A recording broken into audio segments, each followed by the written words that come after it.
एक रोशनी दुमका जिला प्रशासन की सराहनीय कोशिशों और उनके विचारों को जानते हैं। बहुत आभार व्यक्त करती हूँ अपने अतिथिगणों का इस पुस्तिका के लिए। और 19 मार्च को second state library literature festival का आयोजन किया गया है और इस क्रम में राज्य के तथा देश के कई ख्याति प्राप्त साहित्यकार और सिनेमा से जुड़े हुए महानुभावों का आगमन हुआ तथा उन्होंने इस कार्यक्रम के माध्यम से अपने विचारों को व्यक्त किया। इससे पुस्तकों के प्रति, पुस्तकालयों के प्रति और साहित्य के प्रति तथा साथ ही साथ सृजनशीलता के प्रति यहाँ के जो युवा हैं और प्रबुद्ध वर्ग के जो व्यक्ति हैं उनके बीच एक संदेश देने का प्रयास किया गया है और आशा है कि इस प्रकार के कार्यक्रमों से आगे चलकर इसी कोटि के, इसी प्रकार के साहित्यकार और इनसे अच्छे साहित्यकार हमारे दुमका जिला से भी उभरेंगे और साथ ही साथ हम पुस्तकों के महत्व के बारे में सभी लोगों को जागरूक कर सकेंगे। क्योंकि सर ये दूसरी बार हो रहा है, क्या लगता है कि कितनी रुचि युवाओं के प्रति बढ़ी है, क्योंकि पहले तो ये ऐसा कार्यक्रम होता नहीं। ये एक प्रकार से देखा जाए तो चौथा ऐसा कार्यक्रम है। हम लोगों ने पहला कार्यक्रम स्टेट लाइब्रेरी लिटरेचर फेस्टिवल किया, उसके बाद 2 और संथाली लिटरेचर फेस्टिवल्स की और ये चौथा ऐसा कार्यक्रम है और ये आशा है कि आने वाले समय में इस प्रकार के और भी कार्यक्रम होते रहेंगे। कहीं भी आप देख लीजिए, किसी भी मतलब बिहार या हमारा जो अविभाजित जो झारखंड या बिहार था उस समय भी ये हमारा दुमका में ही भ्रमणशील पुस्तकालय था। तो ये बहुत पुराने समय से ये जो दुमका में एक समृद्ध परंपरा रही है जो कि किसी कारणवश टूट गए थे। तो नया प्रशासन जो आया है, प्रशासनिक अधिकारी आए हैं, उन लोगों ने इसको पुनर्जीवित किया है और 2 सालों से ये जो पुस्तकालय के माध्यम से ये जो साहित्यिक जो आयोजन किए जा रहे हैं इसकी जितनी भी तारीफ की जाए कम है। सिर्फ इसलिए नहीं कि मुझे बुलाया गया हो इसलिए मैं नहीं कह रहा हूँ, बल्कि इसलिए कह रहा हूँ कि सचमुच में बच्चों को, जो नई पीढ़ी है, उनको सीखने का मिलता है। साथ ही साथ जो हम जैसे लोग हैं जो रांची में रहते हैं या दूसरी जगह, तो उनके साथ भी जो दूसरे लेखक मिलते हैं उनको सुनने का, उनसे मिलने का, बैठने का, उनके विचार जानने का, उनकी किताबें देखने का मौका मिलता है। तो इस तरह से एक जो हर साहित्यकार का सपना होता है बेहतर दुनिया बने, बेहतर समाज बने, तो उस दिशा में मैं समझता हूँ कि ये बात पड़ेगी। जैसे कि मैं आदिवासी साहित्य पर चर्चा कर रहा था तो उसमें मैंने बहुत सारे लोगों ने पूछा, पहले भी मैं पूछते रहे हैं वो लोग कि आदिवासी विकास विरोधी है। तो मैंने उनको समझाया कि नहीं, वो विकास विरोधी नहीं है। वो प्रकृति से, धरती से, पेड़ पौधों, नदी, झील, झरनों, पहाड़ों, चट्टानों से इतना प्यार करते हैं, उसको अपने जीवन का हिस्सा मानते हैं, इसीलिए उनको तकलीफ़ होती है, जबकि आप उनकी उस भावना को नहीं समझते हैं। और एक चीज़ सवाल पूछता हूँ कि आपको जब भी फुर्सत मिलती है पहली, हाँ, तो आप कलकत्ता में चाहे दिल्ली में चाहे दुमका में, तो आप कहाँ जाते हैं? प्रकृति के गोद में जाते हैं, किसी पहाड़ किनारे, झील किनारे, नदी किनारे। तो भाई आप भी हिस्सा हैं और वहीं आपको शांति मिलती है, तो आप उसका दोहन क्यों कर रहे हैं? उसे क्यों नहीं संरक्षित करके रखना चाहते हैं? एक आदिवासी ही नहीं, मैं तो पूरे जो भी समझदार आदमी है, मैं आदिवासी की नहीं बात करूँगा, आज हर समझदार आदमी हमारी तरह सोचता है। दुमका के कन्वेंशन सेंटर में 2 दिवसीय Dumka state library literature festival का आयोजन किया गया है और यहाँ पर भारत के विभिन्न भागों से उपन्यासकार, लेखक और प्रकाशक पहुँचे हुए हैं।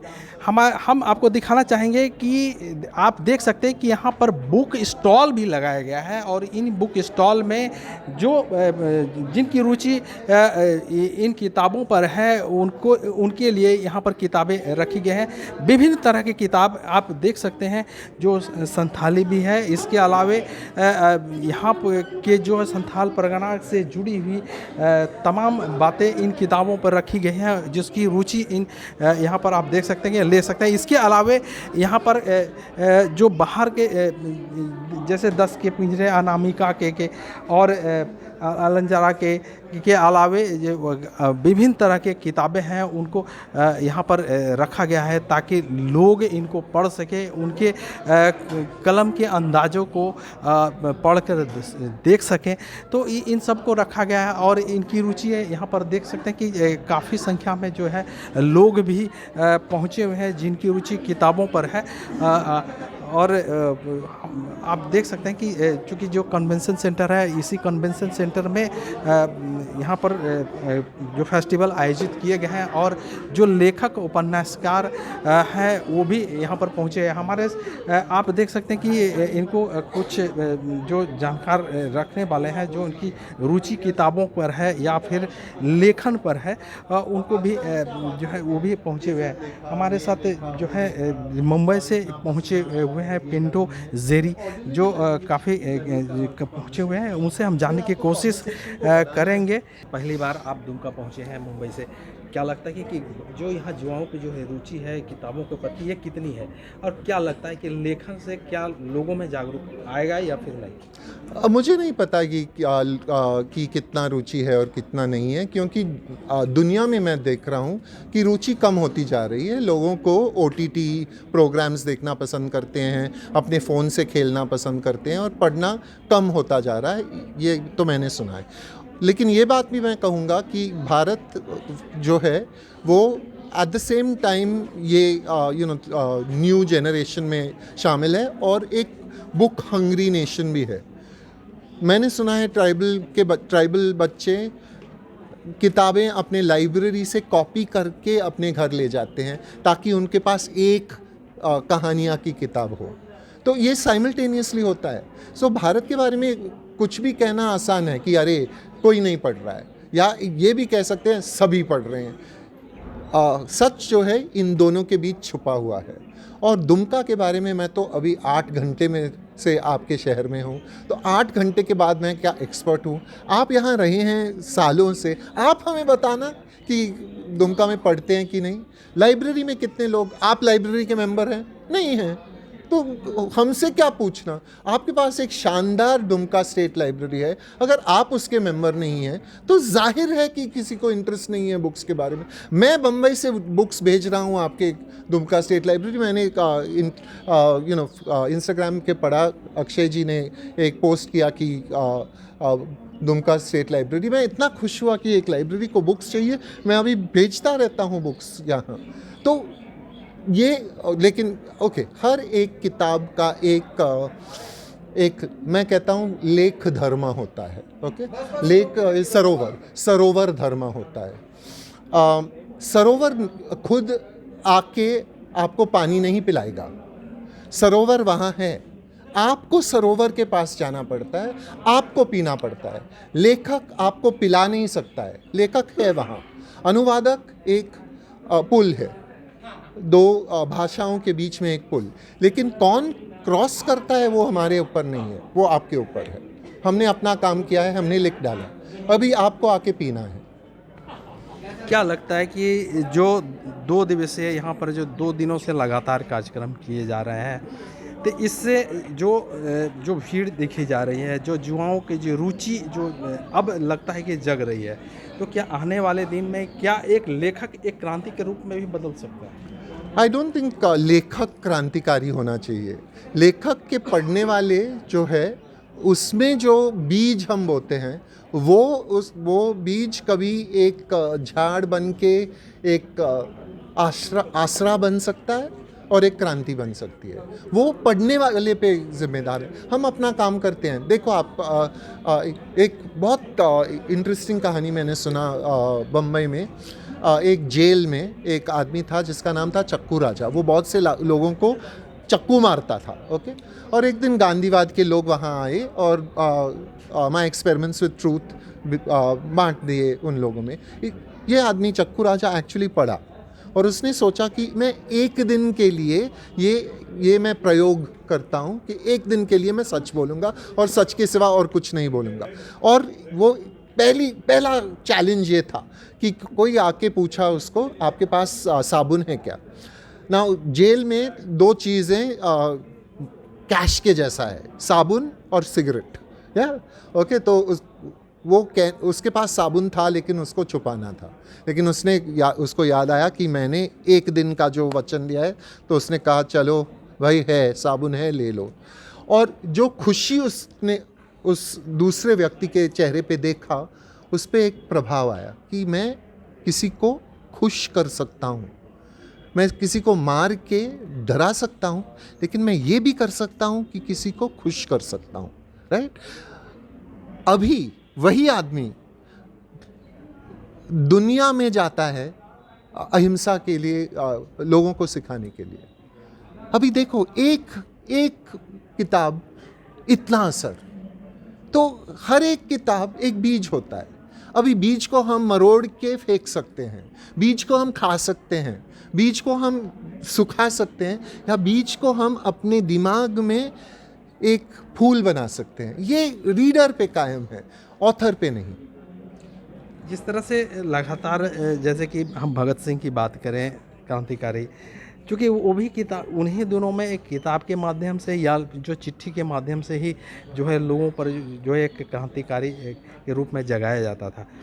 तो ये माना जा सकता है कि आज अभी जो जैसा कि जो युग चल रहा है, क्या ये परिवर्तन होगा? जिस तरह भ्रष्टाचार, जो बातों को दबाई जा रही है, उन बातों को खुलासा क्या किताब के माध्यम से जो लेखक क्या कर सकता है? मेरा विश्वास है कि जो सच्चाई है वो किसी एक आदमी का हक नहीं है। किसी एक आदमी को सच्चाई का पूरा रूप समझ नहीं पा रहा है। सिर्फ अगर भगवान है तो भगवान समझ सकता है कि इसलिए वो विश्व रूप पर जो है ना, वो जब यशोदा मैया पूछता है कि किशन जी से आपने माखन खाया, और वो मुंह खोलता है और उसको कायनात दिखता है अंदर, तो इसका मतलब क्या है कि सिर्फ भगवान पूरा जो सच है वो बता सकता है। हम अपने नज़रिए से एक सच बताएंगे, लेकिन अगर मैं आपके सच को भी रिस्पेक्ट कर सकता हूँ और अपने सच को भी, और आपके सच से थोड़ा ले सकता हूँ और मेरे सच में मिला सकता हूँ, तो हम दुनिया बदल सकते हैं। लेकिन अगर मैं कहूँगा कि सिर्फ मेरा सच है और आपका सच बिल्कुल सच नहीं है, तो दुनिया पीछे चली जाएगी। ये मेरा मानना है। तो दबाने से ना और भी दिलचस्प हो जाती है बातें। अगर मैं कहूँ कि मेरी माँ को मानसिक बीमारी थी ना, अगर मैंने कहता नहीं मेरी माँ नहीं आ सकती, मेरी माँ, तो लोगों को पता करना है कि ये मसला क्या है, ये छुपा क्यों रहा है। अगर मैं सच सामने से आपको बताऊं, सॉरी मेरी माँ को मानसिक बीमारी है, वो आज नहीं आ सकती क्योंकि वो रो रही है, उसको डिप्रेशन हुआ है, तो आपको अभी ये डर्टी इंटरेस्ट नहीं है, आपको सिंपैथी है ना, अभी आप फील कर रहे हैं अरे यू नो। सो अगर मैं जिसको भी छुपाना है ना, अगर एक आदमी को छुपाना है तो 10 को खोदना है यही होता है। ओके, सो आई थिंक जो भी बात हम छुपाना चाहते हैं ना, वो दुनिया के सामने आ जाएगी एक न एक दिन। और आप मीडिया के लोग बहुत अच्छे काम करेंगे इसमें, हम सबको इसको पहुंचाने में, लेकिन आपको हिम्मत वाला रहना पड़ेगा। एक आखिरी सवाल है कि ये लेखन की कैसे आपको ये रुचि हुई, कैसे आप आगे बढ़े? आप तो सुनते ही हैं, मैं बहुत सारी बातें करता हूँ। ये हिंदी मेरी मातृभाषा नहीं है, मैं समझ नहीं सकता, अंग्रेज़ी बोलता हूँ, सुनता हूँ, लेकिन फिर भी कोशिश करता हूँ। आई थिंक सेल्फ एक्सप्रेशन बहुत ज़रूरी है, सबके लिए बहुत ज़रूरी है। किसी का सेल्फ एक्सप्रेशन ये है कि वो अच्छे चित्र बनाता है, किसी के सेल्फ एक्सप्रेशन ये है कि वो गाता है, कोई पेंटिंग करता है। मेरा सेल्फ एक्सप्रेशन वर्ड्स के माध्यम से हुआ है।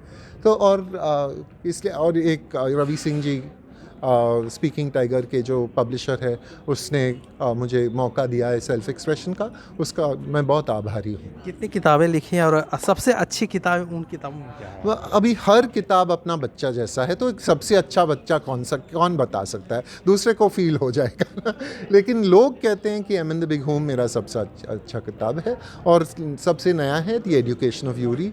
M N the big home Hindi में भी है और ओडिया में शायद बनेगा सून, मनु दासची की इच्छा हो तो। और एजुकेशन ऑफ यूरी सिर्फ अंग्रेज़ी में है अभी, लेकिन 6 महीने हुए हैं निकलने में। मतलब कि आप अभी तक 3 भाषा में आपकी किताबें छप चुकी हैं। वेल, फ्रेंच में, इटालियन में, अंग्रेज़ी में, हिंदी में, मराठी में, तमिल में, कन्नड़ में, 7 भाषा। 7 भाषा में। कितने अवार्ड अब तक आपको मिल चुके हैं?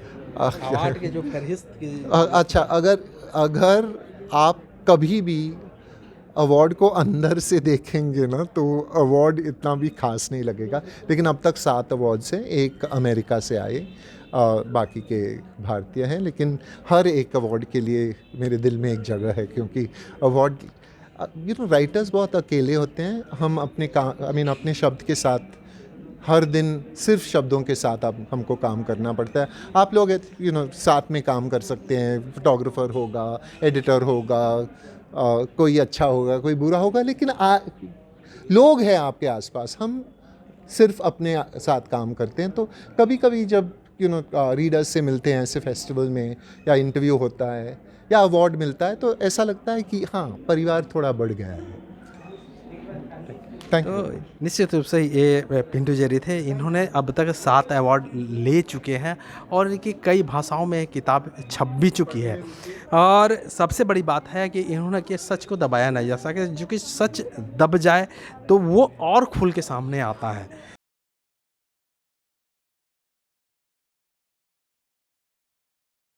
लाना चाहते हैं और यही उद्देश्य है, यही वजह है कि आज जो है वो सीधे बम्बई से आज जो है संथाल परगना के दुमका कन्वेंशन सेंटर पहुंचे हुए हैं। हमारे साथ एक महिला है, उनसे हम जानने की कोशिश करेंगे। मैडम, ये बताइए कि आज आप कन्वेंशन सेंटर में आए, कैसा लगा आपको, चूँकि ये दूसरी बार आयोजन किया जा रहा है? ये दूसरा अनुभव है मेरा। इससे पहले भी मैं आ चुकी हूँ इस सम्मेलन में।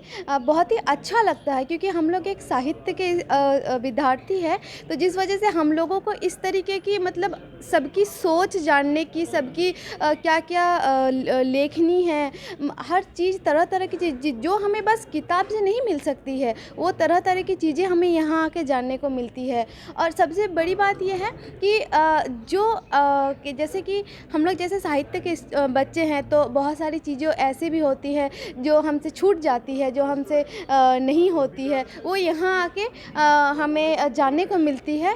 और ये बहुत ही अच्छा अनुभव रहा, मेरा दूसरा अनुभव है।